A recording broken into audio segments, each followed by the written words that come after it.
Anda penjual yang hebat, punya fokus luar biasa kuat terhadap target sehingga penjualan Anda selalu terlampaui? Selamat. Anda kemungkinan tidak pandai membangun bisnis. Jangan emosi dulu ya. Tonton dulu videonya sampai tuntas. Setelah itu, saya ingin tahu apa pendapat Anda.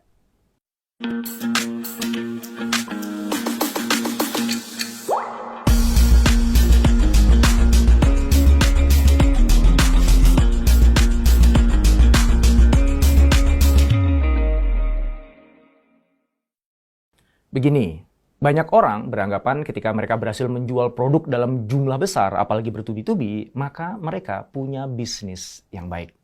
Itu anggapan yang salah. Sales bukan bisnis. Sales itu bagian dari bisnis. Seorang pebisnis fokus membangun mesin uang yang terus bertumbuh semakin besar secara berkesinambungan, bahkan jika perlu tanpa kehadiran dirinya.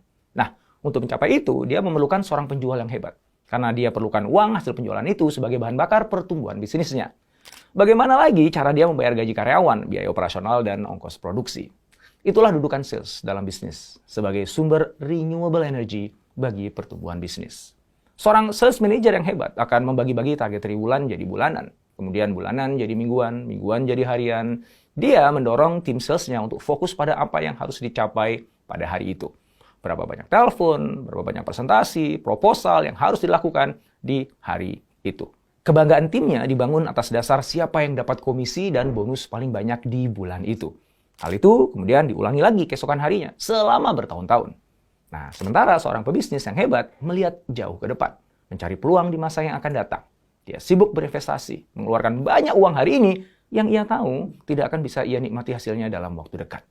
Ia tidak tertarik menumpuk banyak uang hari ini. Setiap rupiah yang ia peroleh justru ia keluarkan lagi, digunakan untuk membayar orang lain, menciptakan produk, dan membangun sistem.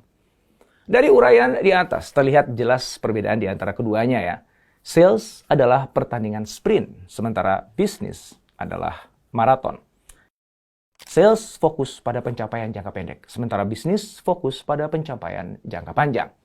Dan ini yang jadi alasan kenapa seorang sales yang hebat belum tentu bisa jadi pebisnis yang hebat. Bahkan ketika si jago sales memutuskan untuk membangun sebuah bisnis, peluangnya adalah dalam jangka panjang, si jago sales tidak akan sebesar dan sekuat bisnisnya si jago bisnis. Kenapa begitu? Karena kebiasaan fokus jangka pendek si jago sales itu yang akan membatasi bisnisnya. Banyak perusahaan-perusahaan besar yang lambat pertumbuhannya, atau berhenti bertumbuh, atau bahkan mati saat krisis, karena fokusnya terlalu pada kepentingan jangka pendek. Mereka berlomba-lomba menciptakan profit sebanyak mungkin dan secepat mungkin. Mereka mengejar dividen besar tiap tahunnya untuk memuaskan para pemegang saham. Nah, untuk memenuhi target jangka pendek itu, maka sang CEO memainkan ilmu saktinya dalam menjual. Di saat yang sama, menekan biaya sekecil-kecilnya. Walhasil, target profit tercapai. Tahun berikutnya, tentu saja target profit dan dividen naik lebih tinggi. Maka ia peras lagi produk andalannya. Dia jual lebih banyak lagi, potong anggaran lebih ekstrim lagi. Semua biaya yang tidak terkait langsung dengan upaya penjualan, potong. Termasuk biaya pengembangan SDM dan research and development. Siklus itu berputar terus dari tahun ke tahun. Persis seperti ketika ia masih menjabat sebagai sales manager. Dia lupa bahwa produk itu ada siklus hidupnya.